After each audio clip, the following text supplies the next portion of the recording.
Hey everyone, welcome back to Daniel D's Psychology Podcast, where we break down the human mind one study at a time.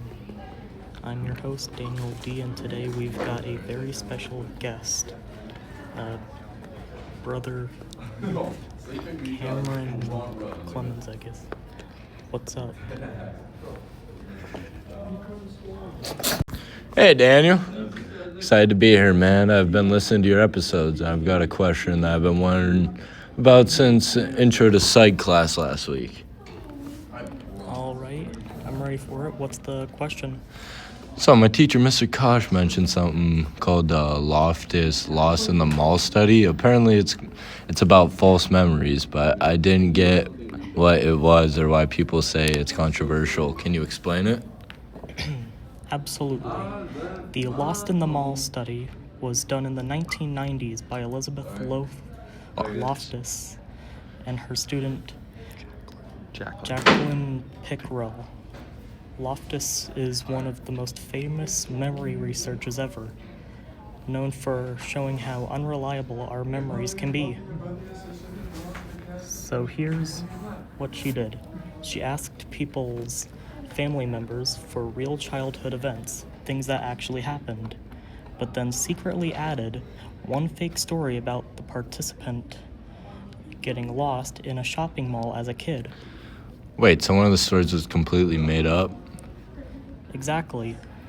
The participants were told 4 childhood memories, 3 true, 1 false. Then they were asked to write down what they remembered about each one. Over time, about 25% of the participants came to remember details about the fake memory, and things like who found them, what they were wearing, even what the mall smelled like. That's crazy. So their brains just filled in the gaps? Pretty much.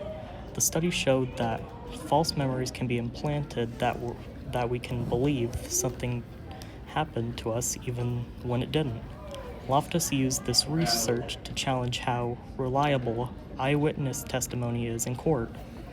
If people can remember getting lost in a mall, imagine how memories might change after questioning, suggesting, or trauma. Okay, that makes sense, but what about the ethics? I mean, tricking people into believing a fake memory sounds a little shady. Yeah, that's where the controversy comes in. For an ethical standpoint, critics say the study involved deception because participants weren't told that one of the memories was fake until after the study ended. That means they were temporarily misled, something that psychologists have to handle very carefully. Right, and I imagine it could mess with someone emotionally too. Exactly. Some ethics worried that implanting false memories, even mild ones, could cause emotional distress or make people question their real memories.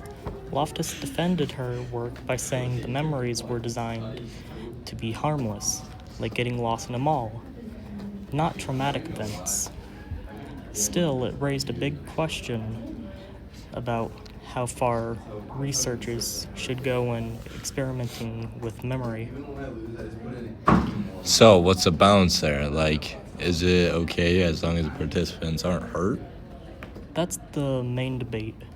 Most psychologists agree that some deception can be acceptable if it's necessary to study real behavior, as long as participants are fully debriefed afterwards, meaning they're told exactly what happened, what was fake, and why it was done. Loftus did debrief everyone at the end and made sure they were okay, which helped justify the study. So, was it just breaking the rules or was this the reason it was allowed? That's where ethical theory comes in.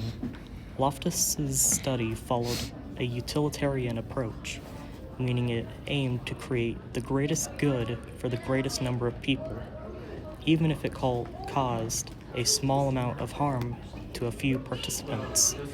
The idea was that the short-term deception was justified because the study's findings could help protect innocent people from being convicted based on false memories and help psychologists understand how memory really works. Okay, so utilitarianism says some harm is okay if it helps a lot of people.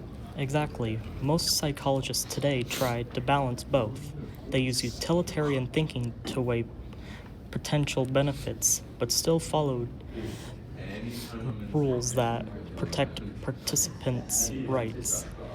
That's why modern studies require ethical review boards, informed consent, and debriefing after any deception.